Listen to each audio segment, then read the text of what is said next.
7 বছর পর বাড়ি ফিরছেন খান বংশের বড় ছেলে সাজ্জাদুল খান আবির। বাড়ি ফিরছেন বললে ভুল হবে, বিদেশ থেকে দেশে ফিরেছে আবির। এই 7 বছরে খান বাড়িতে ঘটে গেছে অনেক ঘটনা, যার সাথে সশরীরে যুক্ত নেই আবির, তবে আধ্যাত্মিকভাবে প্রতিটা ঘটনা জড়িয়ে আছে সে।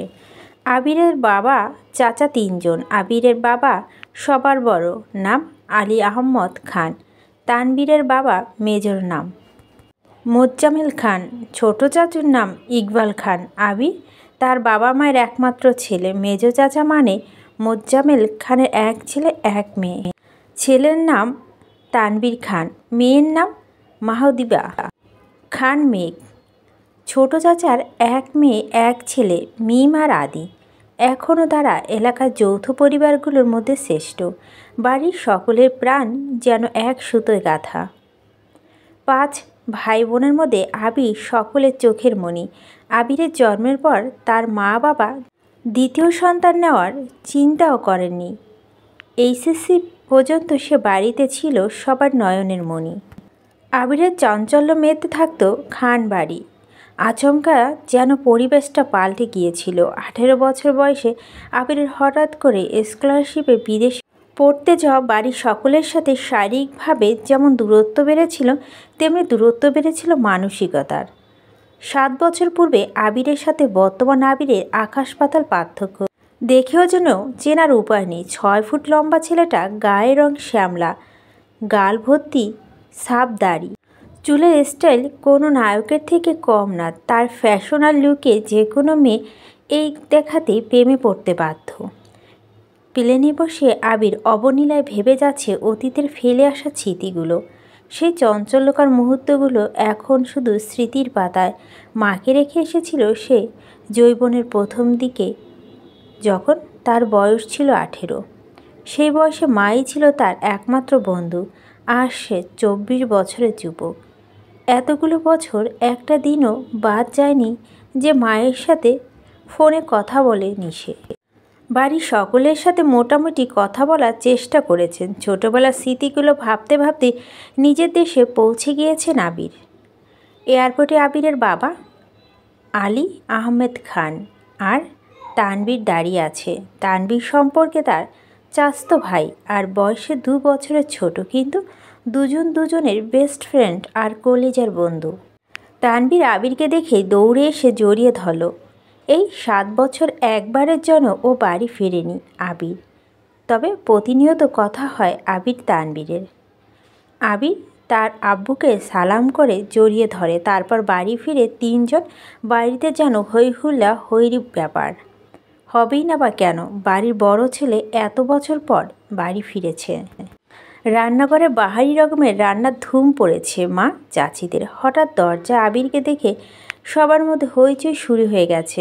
আবিরের আম্মু দৌড়ে এসে জড়িয়ে ধরলেন ছেলেকে। আবেগ আতফুল্ল হয়ে মাকে জড়িয়ে ধরল আবির। মমতাময়ী মাকে সে 7 বছর আগে ছুঁয়েছিল। আজ এত বছর পর মায়ের ছোঁয়া পেল আবির। মা চাচিদের সালাম করল। সোফায় বসে ছেলেকে একের পর এক শরবত নাস্তা দিতে ব্যস্ত সবাই। এরই মধ্যে উদয় হলো মিম আর আদির। মিমের বয়স 14 বছর আর ছোট ভাই আদির বয়স 10 বছর। আদি এই বাড়ির সবচেয়ে ছোট। আবির যখন দেশ ছেড়েছিল তখন আদির বয়স 3 বছর মাত্র। ভিডিও কল দেখতে দেখতে ভাইকে যে একটু একটু চিনে, দৌড়ে এসে জড়িয়ে ধরেছে ভাইকে। আবিরও জড়িয়ে ধরেছে আদিকে। মিম ও আবিরের পাশে বসেছে, খোশ গল্প করছে সবাই মিলে। আদি জিজ্ঞেস করছে, ভাইয়া আমার জন্য কী এনেছো? আবির যেই না উঠতে যাবে, মা চাচিরা উঠতে দিচ্ছে না। আগে শরবত খাবি, তারপর উঠবি। আবির তানবীরের দিকে তাকিয়ে বলল, ওই লাকেজটা নিয়ে আয় তো। তানবীর একটা লাকেজ টান দিতে যাবে, আবির আচমকা বসা থেকে দাঁড়িয়ে, ওইটাতে ছুবি না। তানবীর সহ বাড়ির সকলে যেন অবাক হয়ে গেল। আবির আবার ঠান্ডা মাথায় বলল, পাশের লাকেজটা নিয়ে আয়। তানবীরও তার কথা মতো লাকেজটা নিয়ে আসলো। লাকেজ খুলে যে মতো জিনিস বের করছে, তিনি জিজ্ঞেস করছে, এটা কার? ওইটা কার? আবির শরবত খেতে খেতে উত্তর করছে, আদির জন্য বিদেশের দামি দামি খেলনা, মিমের জন্য ড্রেস, কসমেটিক্স বক্স, মা কাকিদের জন্য অনেক গিফট, তানবীরের জন্য মোবাইল, একটা ল্যাপটপ, অন্য গিফট, আলাদা আরেকটা ল্যাপটপ আছে। মিম জিজ্ঞেস করছে, ভাইয়া এই ল্যাপটপটা কি তোমার? আবির উত্তর দেয়, না, এটা মেঘের। মেঘের মা হালিমা খান জিজ্ঞেস করলেন, মেঘের ল্যাপটপ কি দরকার বাবা? আবির, ও তো এইচএসসি পরীক্ষা শেষ, সামনে অ্যাডমিশন টেস্ট আছে, অনেক কিছু জানা বা পড়ার দরকার আছে। মোবাইল দেখে পড়ার থেকে ল্যাপটপের সুবিধা হবে, তাই নিয়ে আসলাম। মিম, আমার জন্য নিয়ে আসলা একটা? আবির অবলীলায় হেসে উত্তর দেয়, তোর 18 বছর বয়স হলে তোকেও কিনে দিব। চিন্তা করিস না। মিম খুশিতে গদগদ হয়ে বলো, ধন্যবাদ ভাইয়া। বাড়ির হইচই শুনে ঘর থেকে বের হলো ছোট চাচা ইকবাল খান। আবির চাচুকে দেখেই সালাম করতে চায়।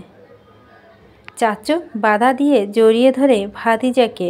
ইকবাল খান বাড়ির সকলের দিকে এক পলক তাকিয়ে নরম স্বরে বললেন, এতদিনে এই বাড়িটা পরিপূর্ণ হলো। ইকবাল খানের জন্য আনা উপহার আবির নিজের হাতে চাচুকে দিল। বাকিতে জিনিসগুলো একটা একটা করে দিল আবির। মেজো চাচু মানে মোজাম্মেল খানের বাসায় নেই, তাই ওনার জন্য আনা গিফটের যত্ন করে রেখে দিল আবির। লাগেজে পড়ে আছে একটা বক্স, যেটা র্যাপিং পেপার মুড়ানো, আর একটা শপিং ব্যাগ। আদি জিজ্ঞেস করলো, ভাইয়া ওটা কার? আবির ল্যাপটপের পাশে বক্স আর শপিং ব্যাগটা রেখে উত্তর করলো, এগুলো মেঘকে দিয়ে দাও, আমি রুমে যাচ্ছি। ইকবাল খান এক পলক সবার দিকে তাকিয়ে জিজ্ঞেস করলেন, মেঘ কোথায়? হালিমা খান উত্তর দিলেন, ও তো কোচিনে গেছে, এতক্ষণে তো চলে আসার কথা। আবির বাকি দুটা লাগেজ নিয়ে উঠতে যাচ্ছিল, হঠাৎ পিছনে ফিরে মায়ের দিকে তাকিয়ে প্রশ্ন করলো, আমি কোন রুমে থাকবো? ছেলের এমন প্রশ্নের জন্য মালিহা খান হতভম্ব হয়ে পড়লেন। তৎক্ষণাৎ স্বাভাবিক হয়ে উত্তর করলেন, তোর রুম তোরই আছে, আজ সকালে পরিষ্কার করা হয়েছে। আবির কোনো কথা না বলেই দু লাগেজ নিয়ে উঠতে গেলে তানবীর এগিয়ে আসে, আমায় দাও, আমি নিয়ে যাচ্ছি। আবির একটা লাগেজ তানবীরের দিকে এগিয়ে দেয়, নিজে আরেকটা লাগেজ সযত্নে নিয়ে সিঁড়ি দিয়ে উঠতে থাকে। ততক্ষণে দরজায় এসে উপস্থিত হয় এই বাড়ির বড় মেয়ে মাহদিবা খান মেঘ। মিম মেঘকে দেখে দৌড়ে এসে বলে, আপু আপু, আবির ভাই এসেছে। মেঘের সিঁড়ির দিকে তাকায়, লম্বা স্বাস্থ্যবান সুপুরুষদেহী একজন হাতে লাগেজ নিয়ে সিঁড়ি দিয়ে উঠছে, শুধু পিছনটা দেখা যাচ্ছে। মেঘ ভিতরে ঢুকে সবার হাতে গিফট দেখে এদিক ওদিক তাকায়। ততক্ষণে আবির নিজের রুমে চলে গেছে। মেঘের মা হালিমা খান মেয়ের দিকে এগিয়ে এসে বললেন, তোর জন্য গিফট এনেছে। মেঘ তাকিয়ে বলে, কি গিফট? হালিমা খান চোখের ইশারা দিলেন সোফায় রাখা ল্যাপটপের দিকে। চোখ পড়ে মেঘের, ছুটে যায় ল্যাপটপের কাছে, জিজ্ঞেস করে, এটা কি আমার? মিম বলে, হ্যাঁ আপু, এটা তোমার। বক্সটা আর শপিং ব্যাগটা তোমার। ল্যাপটপটা ঘুরিয়ে ফিরে দেখছে মেঘ, যেন আকাশ কুসুম কিছু পেয়ে গেছে। তারপর শপিং ব্যাগটা একটু খুলে দেখলো দুটা ড্রেস মনে হচ্ছে।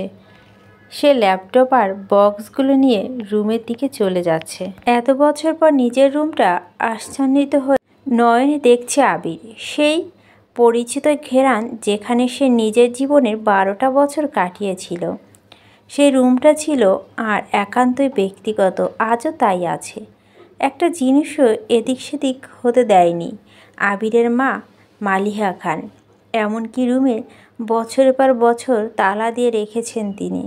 যখনই ছেলের কথা মনে হতো, ছেলের রুমে এসে নীরবে কেঁদে যেতেন, যেন কেউ বুঝতে না পারে।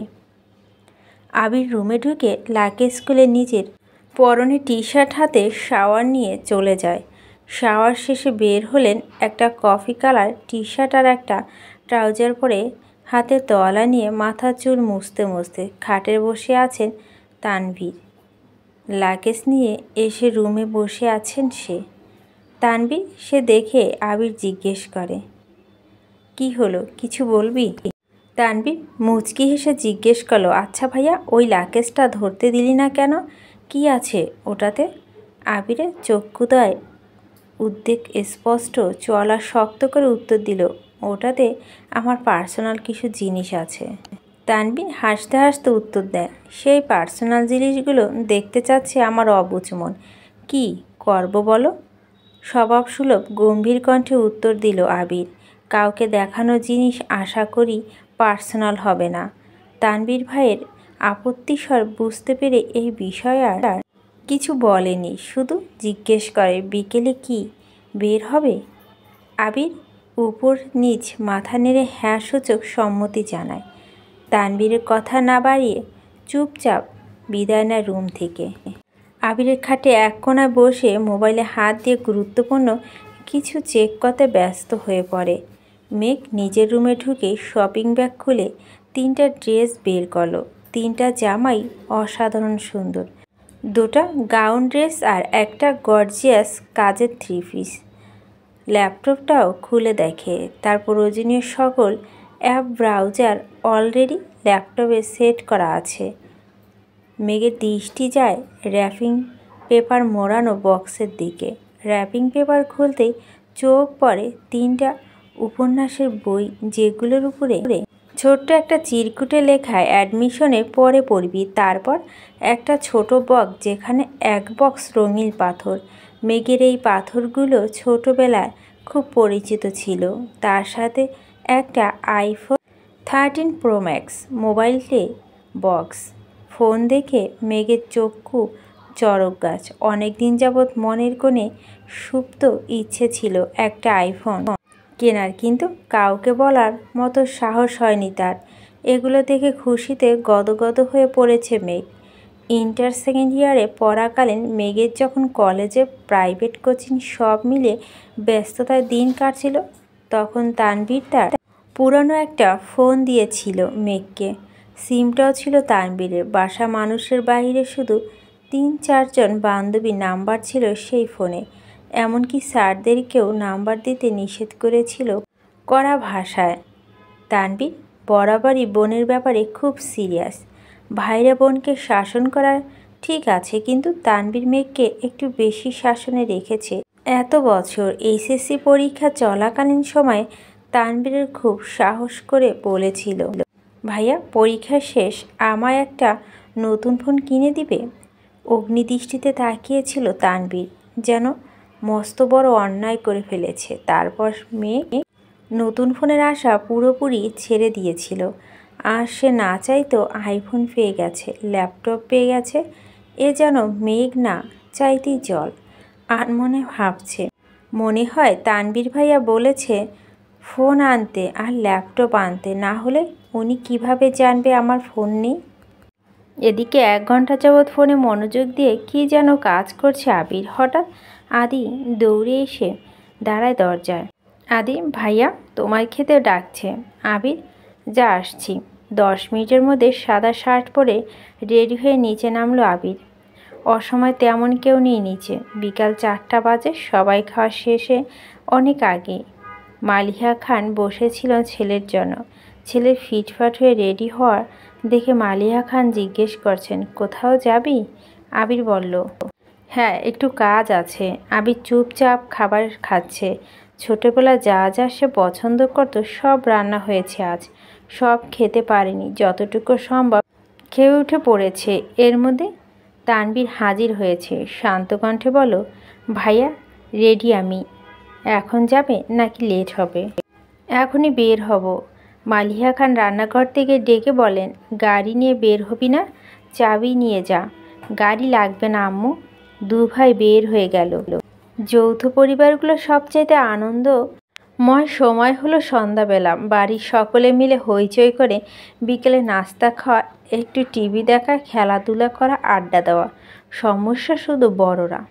তানভীর সবসময় মেয়েকে চোখে চোখে রাখে। কি করছে, কি না করছে, কখন খাচ্ছে, পড়াশোনা করছে কিনা, এইসব নিয়ে দেখা যেন তার একমাত্র কাজ। কিন্তু মিম আর আদিকে কোনো দিনই একটা ধমক পর্যন্ত দেয়নি তানভীর। এ কেমন দুমুখো ব্যাপার? তানভীর যতক্ষণ বাসায় বাহিরে থাকে, মেঘ ততক্ষণ মুক্ত স্বাধীন। তানভীর বাসায় না থাকায় 3 ভাই বোন মিলে ছোটাছুটি করছে। মেঘ যা বলে ছোট দুইটা তাই করে। মেঘ আর আবিরের এখনও দেখা হয়নি। মেঘ কোচিং থেকে এসে রুমে যে ঢুকেছিল তার গিফট নিয়ে ব্যস্ততার কারণে সবেমাত্র রুম থেকে নিচে এসেছে। অন্যদিকে আবির গেছে আরও 2 ঘন্টা আগের। মেঘ, মিম আর আদির ছোটাছুটি শেষ হয় বড় আব্বু জনাব আলী আহমেদ খানের বাসায় প্রবেশ দেখে। আলী আহমেদ খান বাসায় ঢুকতে ঢুকতে নিজের স্ত্রী মালিহা খানের জিজ্ঞেস করলেন, আবির কোথায়? মালিহা খান উত্তরে বললেন, ও তো তানবীরকে নিয়ে বের হলো, বলো কি কাজ আছে? আলী আহমেদ খান সোফায় বসতে বসতে মেঘের দিকে তাকিয়ে প্রশ্ন করল, পড়াশোনার কী অবস্থা আম্মু? মেঘ শান্ত স্বরে উত্তর করল, আলহামদুলিল্লাহ ভালো বড় আব্বু। তবে কি? প্রশ্ন করলেন আলী আহমেদ খান। আমার ফিজিক্স আর ম্যাথ একটু সমস্যা, কোচিংয়ের সাথে কুলাতে পারছি না, প্রাইভেটগুলোতে অনেকটাই এগিয়ে গেছে। আলী আহমেদ খান বললেন, ঠিক আছে, তোমার জন্য প্রাইভেট টিউটর নিয়ে আসবো, কাল বা পরশুর মধ্যে ম্যানেজ করছি, তুমি চিন্তা করো না, মন দিয়ে পড়াশোনা করো আম্মু। তোমার ভাই তানবীর তো তোমার কোনো কথা শোনে না, আর না শুনে তোমার আব্বুর কথা। কোথা থেকে মাথায় ভূত চেপে রাজনীতি করবে, পড়াশোনা গুরুত্ব না দিয়ে রাজনীতিতে গুরুত্ব দিচ্ছে। তুমি পড়াশোনা করো ভালো করে, মেডিকেল অথবা ঢাকা বিশ্ববিদ্যালয় যেন চান্সটা হয়ে যায়। জি বড় আব্বু, চেষ্টা করব। খেয়েছো কিছু তোমরা? আলী আহমেদ খান জিজ্ঞেস করলেন। এবার উত্তরটা মিম দিল, হ্যাঁ বড় আব্বু, খেয়েছি আমরা। ঠিক আছে, এখন রুমে গিয়ে পড়তে বসো। 3 ভাই বোন কোনো কথা না বলেই 3 দিকে যার যার রুমে চলে যাচ্ছে। রাত 9টার দিকে বাড়িতে ঢুকে আবির আর তানবীর। খাবার টেবিলে খেতে বসেছে 3 ভাই আর আদি। মিম, মেঘ কেউ নেই। রান্নাঘরে 3 যা খাবার রেডি করছে। বিকেলে আবির সাদা শার্ট পরে বেরিয়েছিল। সাদা শার্টের 2-3 জায়গায় একটু একটু রক্ত লেগে আছে, আর আবিরের হাতে 3টা ওয়ান টাইম ব্যান্ডেজ লাগানো। নজরে পড়ে ইকবাল খানের। কী রে আবির, তোর হাতে কি হয়েছে? শার্ট বা দাগ কিসের? এই কথা শুনে ছুটে আসে মালিহা খান। কি হয়েছে আবির? বুকের ভিতর ছ্যাদ করে উঠল। একমাত্র ছেলের শরীরে একটা আঁচড় মা সহ্য করতে পারে না। আবির, তেমন কিছু না, হাতে একটু লেগেছে, ঠিক হয়ে যাবে, চিন্তা করো না। আর কথা না বাড়িয়ে সিঁড়ির কাছে চলে যায় আবির। আলী আহমেদ খান ছেলের দিকে তাকিয়ে প্রশ্ন করেন, খাবে না? না আব্বু, বিকেলে খেয়েছি, খিদে নেই, এই বলে রুমের দিকে চলে যায় আবির। আবিরের কণ্ঠে শুনে মেঘ রুম থেকে বের হয় তাড়াতাড়ি। এতগুলো গিফট দিলে অবশ্য ধন্যবাদ জানানো উচিত। 7 বছরের ভাইয়ের মুখটাও দেখেনি সে, কিন্তু মেঘের রুম থেকে বের হতে হতে আবির রুমে ঢুকে পড়েছে। মেঘের চোখে মুখে নীরবতা। নিচে গিয়ে সবার সাথে খেতে বসে। তানবীর খেতে বসেছে হাত মুখ ধুয়ে। ইকবাল খান তানবীরের উদ্দেশ্যে বলে, তুই তো ছিলি আবিরের সাথে, কি হয়েছে বল? তানবীর, চাচু, আমি তো ভাইয়ার সাথে বের হয়েছিলাম, কিন্তু পরে আমি পার্টি অফিসে চলে গিয়েছিলাম, তাই সঠিক জানি না। মেঘ যেন কিছুই বুঝতে পারছে না। বাড়িতে এসে 7-8 ঘন্টা হয়ে গেছে মানুষটার, অথচ সে এখন দেখেনি তাকে। তার মতোই আবার কি অঘটন ঘটিয়ে ফেলছে। সে শুধু চাচু আর ভাইয়ের মুখের দিকে তাকাচ্ছে বারবার। আহমেদ আলী খান গম্ভীর স্বরে তানভীরকে বললেন, সে তো তোমার ভাই, কম বন্ধু বেশি। তাকে বলে দিও কোনো প্রকার মারপিট আর রাজনীতিতে যেন না যায়। আর এটা বলে দিও তাকে, তার বয়সটা কিন্তু আমি পার করে এসেছি। তাকে দেশে এনেছি মারপিট করার জন্য না, আমাদের ব্যবসা হাল ধরার জন্য। তানবীর, আসলে বড় আব্বুর সামান্য হাত কেটে গেছে ভাইয়ার। আলী আহমেদ খান, থাক, আমার কিছু বোঝাতে হবে না। কোনো মারপিটের কাটা বা কোনটা কেটে যাও আমি তা বুঝি। তুমি তো নিজের রাস্তা বেছে নিয়েছ, অন্তত তাকে বুঝাও এসবে যেন না জড়ায়। তানবীর, জি বড় আব্বু। মেঘ আচমকা প্রশ্ন করে বসলো, কি হয়েছে? তানবীর মেঘের দিকে চোখ রাঙিয়ে তাকিয়ে বলল, তুই চুপচাপ খা। ইকবাল খান বড় ভাইয়ের দিকে তাকিয়ে বলে, আবির কেন মারামারি করবে? এত বছর বাহিরে ছিল ছেলেটা, এখানে ওকে এমন শত্রু আছে? বাড়ির সবার মধ্যে নীরবতা, কেউ কোনো কথা বলছে না। মেঘ মনে মনে ভাবছে আবির ভাইয়া মারপিট করছে, কিন্তু কেন? এত বছর ভাবতাম আমার ভাই পচা, রাজনীতি করে, আমার শাসন করে, কিন্তু আবির ভাই তো যাচ্ছে পুরোই হিটলার।